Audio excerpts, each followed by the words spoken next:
Hey guys, I'm Ryan, and this week I'm going to show you how I made MoonMike. That's right, another Marvel TMNT crossover, turning Mikey into MoonKnight. So let's do it. So there he is, and that's my reference I drew. But the truth is, once I drew it, I didn't look at it again. So just remembered the logo and kind of the colors.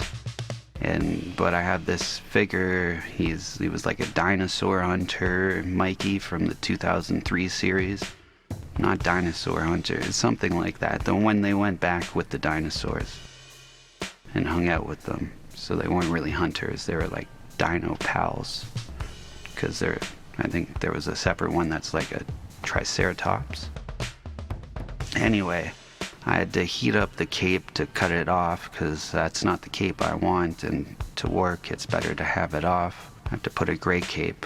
But now I learned from the last couple videos I'm using a white primer to get started. I had put spackling in between his mouth to fill in the gaps because he's going to be wearing a mask. But that first was a little messy, and this time I'm putting spackling on his fingertips because when I did Wolverine and I just painted his gloves, his hands red to be gloves, afterwards I could see his fingernails and that kind of bugged me, so now I'm filled it in this time. And for the first time I'm using a nail file to file nails, so that was cool.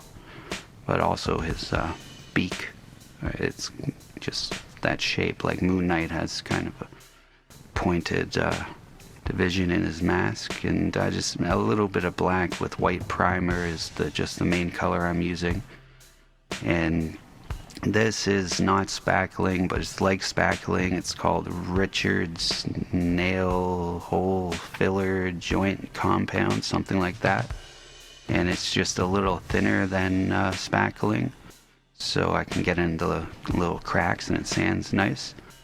But then for his feet, I decided against having sandals because he's wearing leotards around his toes and sandals, so I made them more like shoes and just filled in between the toes with spackling and continue to keep adding layers. Oh, well, now I'm onto a gray wash. It's a Vallejo gray wash. It's usually, I just use a wash I make myself.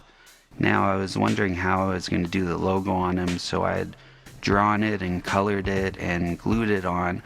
Then I put some Mod Podge, but it was a little oily. I probably should have stirred it. And the ink, the orange ink, was running after I put that on because I wanted it solid, not like paper, but that kind of messed up. And now this is just from an old hoodie I had.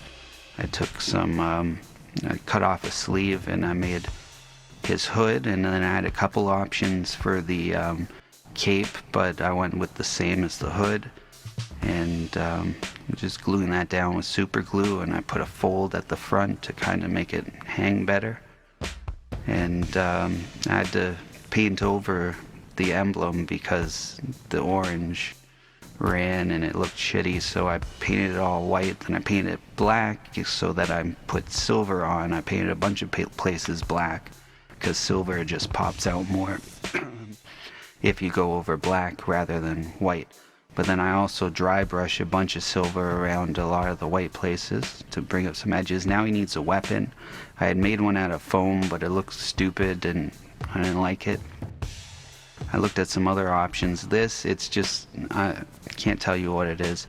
I took apart something a while back, and those were two pieces that I kept for parts, and I glued them together, and they look kind of like a batarang with a hole in it, so the hole is the moon, and I thought that was the best weapon that I could come up with out of the little odds and ends that I had. Now just adding some more, what's that, silver dry brushing, and I'm painting the moonerang. Yeah, that's what it is. It's not a batarang, it's not a boomerang, it's a moonerang. And I have this little silver belt loop that I glued on as a final little touch. And so this is what he looks like, a little bit of a clip show. Thanks a lot for watching. Until next time, remember, always keep your head up. There's Raph from last week, and peace.